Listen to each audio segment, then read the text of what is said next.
Alors, les vraies voix, tiens. Vous avez, alors c'est en ce moment même la cérémonie au Panthéon d'inhumation au Panthéon donc de Joséphine Baker. Qu'est-ce que ça vous inspire, tiens, Philippe Bilger? Mais déjà, mon cher Philippe, je suis ravi que Jacques Pessis, pour une fois, ne nous fasse pas pleurer sur une mort triste, mais célèbre un triomphe. C'est rare tout de même. C'est pas faux.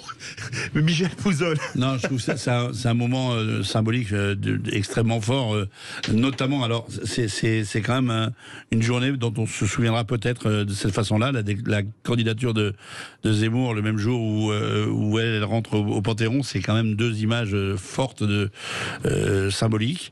C'est une femme incroyable, quoi. Son histoire est juste fantastique. Je disais hors antenne que j'avais relu aujourd'hui le discours et j'ignorais qu'elle avait fait le même jour que Martin Luther King, le jour où ce fameux discours aujourd'hui j'ai eu un rêve. Et ce qu'elle dit justement de la connaissance de la France et de la réalité des États-Unis à ce moment-là et du racisme est juste à relire aujourd'hui, c'est fondamental, c'est une femme incroyable. On a retrouvé Jacques Pessis. Bonsoir Jacques. Bonsoir Philippe, bonsoir à tous. Est-ce que ça marche? Ah, là, ça marche, ce coup-là, fort et clair.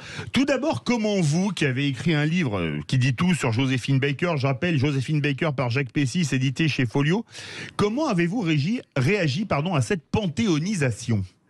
Je pense que c'était le moment ou jamais. C'est-à-dire que quand j'ai écrit ce livre et quand on parlait de Joséphine Baker, voici encore quelques années, on parlait de la chanteuse. Et là, on parle enfin de tout ce qu'elle a fait à côté, ce qui n'intéressait absolument personne il y a 5 ou 10 ans. Ouais. La résistante, celle qui a défendu ses frères et sœurs, qui voulait la fraternité universelle.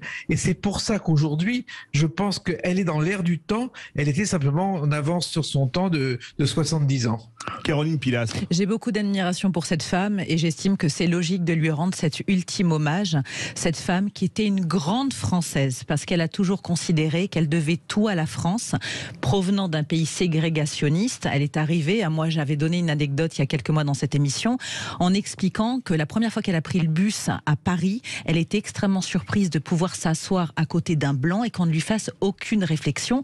Et hors antenne, Philippe David rappelait que quand elle est descendue du train, du bateau ou du train, elle était surprise que des hommes l'aide à descendre, l'aide et propose de lui tenir sa valise et la drague même. Voilà, exactement. Non, un baise-main, ce n'est pas toujours de la drague, ma chère Caroline. Non, mais elle était draguée aussi parce que c'était une très jolie femme. Oui. Mais voilà, vous avez rappelé que c'était une résistante, que c'était une espionne, qu'elle était prête justement à donner sa vie pour la France.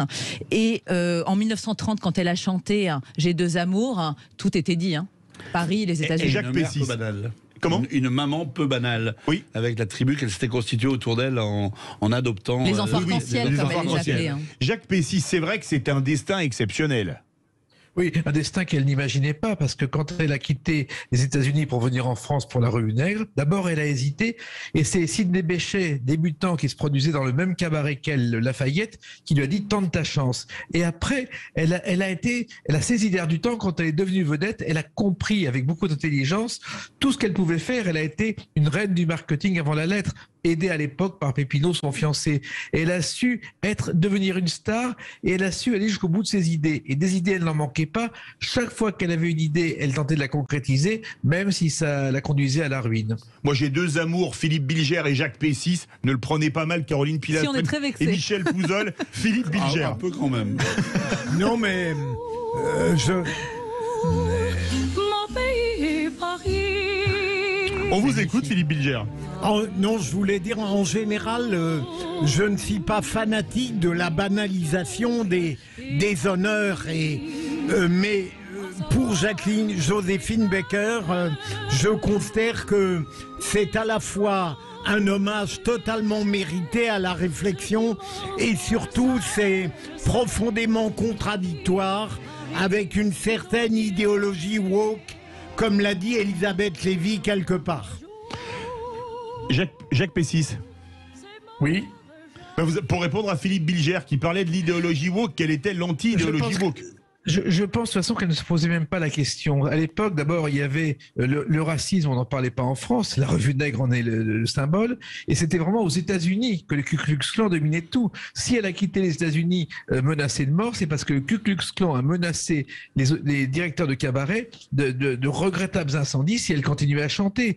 C'était deux pays différents, et petit à petit, elle a compris qu'il y avait quelque chose à faire pour la fraternité universelle, comme elle l'a compris à Cuba quand elle est allée, et elle a toujours eu le peuple avec elle. Et chaque fois qu'il y avait un problème, elle appelait un huissier, un journaliste, et le peuple suivait. Michel Pouzol, sur Joséphine Baker, qu'est-ce qui vous intrigue chez elle ? Je ne suis pas un spécialiste de Joséphine Baker, mais son parcours particulier, je veux dire, sa vie est un roman, sa vie est un roman d'aventure. Mais je vous dis, j'ai été frappé par... Avec des hauts et des bas, soit dit en passant, notamment de gros problèmes d'argent en fin de vie. Oui, puisqu'elle a fini par être expulsée du château où elle a élevé sa famille. Dans la Dordogne. Elle a été ruinée dans la Dordogne. Je crois que le château est devenu depuis, au revanche de l'histoire, un musée qui lui est dédié. Donc, c'est une juste retour des choses. Mais... c'est toute une histoire de la France à un moment donné, c'est-à-dire qui sort de l'exposition coloniale, qui met cette femme sublime quand même en valeur, et elle qui ne se contente pas de rester dans le schéma qu'on lui impose, c'est-à-dire on la pose dans une case et elle sort de ça, elle va plus loin, elle fait de sa vie un combat et des combats qu'elle a menés une exemplarité, et elle le porte comme un drapeau. Je vous dis, le retour aux États-Unis, et ce discours est incroyablement fort, parce que là elle dit, moi j'ai découvert un autre pays qui s'appelle la France, voilà comment je suis, et quand je reviens ici je redeviens noir alors que je ne le suis plus quand je suis en France. Donc tout ça à force de symbole dans le moment qu'on vit. Ne soyons pas dupes non plus. Je pense que le choix d'Emmanuel Macron de le faire à ce moment-là, dans ce tempo-là, une femme quelques mois du premier tour, n'est pas tout à fait innocent. C'est la seule chose que je pourrais regretter, c'est qu'elle aurait mérité moins d'arrière-pensée politique pour ce moment qu'elle mérite grandement. Jacques Pessis.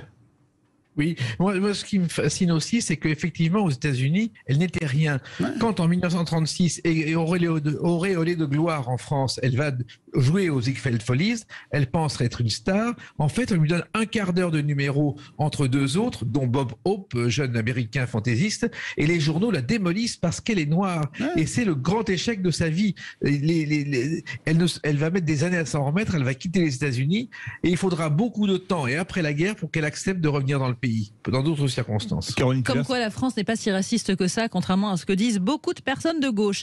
Mais pour moi, évidemment, c'est une universaliste avec un grand U et une féministe comme je les aime. Donc cette femme était dans la transcendance d'elle-même, de sa vie. Elle était une résiliente, elle est partie de rien. Il faut quand même rappeler qu'elle vient d'un milieu extrêmement pauvre. Elle avait été mariée de force, elle avait été violée. À l'âge de 14 ans, elle arrive à New York, parce que comme vous, je suis une passionnée aussi de sa bio. Et ensuite, on lui a conseillé, vu son physique et son talent artistique, de venir à Paris justement pour s'émanciper. Et elle s'est toujours considérée comme française. Et elle avait comme... grand modèle Charles de Gaulle, faut le rappeler quand même, qui lui a remis une Légion d'honneur qu'elle a revendue, je crois, si je dis pas de bêtises, vous allez me le dire, Jacques, au profit de la résistance. Est-ce que c'est ça ou pas ? Jacques Pessis. C'était une petite croix de Lorraine. Ah, une petite croix de Lorraine, autant pour moi. Au début d'un concert à Alger pour la France libre, elle l'a revendue au Liban quelques mois plus tard au profit de la résistance et des Français libres. Vous vous rendez compte, cette femme ? Mais c'est fou. Je voulais vous poser une question justement sur la résistance. Jacques, vous êtes la mémoire de Sud Radio, et je ne fais pas de forfanterie, comme dirait notre ami Philippe Bilger. Pourquoi est-ce qu'elle a résisté ? C'était pour remercier la France de l'avoir émancipée, de l'avoir accueillie, ou par antinazisme viscéral ? Non, c'était pour la France. Quand le Jacques Apthé, qui est le patron des forces françaises secrètes, vient la voir dans un spectacle, et lui demande de travailler avec eux, elle dit, mais je n'hésite pas une seconde, la France m'a tout donné, à moi de rendre un peu de ce que j'ai reçu. C'est aussi simple que ça. Et d'ailleurs, elle a passé des papiers pendant 2 ans, elle a passé des documents confidentiels à Londres, et après, il ne faut pas oublier qu'elle a été malade pendant 19 mois. Elle a failli mourir d'une péritonite qui était mal soignée au Maroc. Et ensuite, elle est revenue avec un courage incroyable. Elle a chanté pour De Gaulle, et s'il est devenu lieutenant de l'armée de l'air, c'était uniquement un titre symbolique pour qu'elle puisse aller chanter sur le front avec les soldats au moment de la libération de la France. Jacques Pessis, un dernier mot. Si vous aviez un adjectif pour qualifier Joséphine Baker, vous diriez quoi?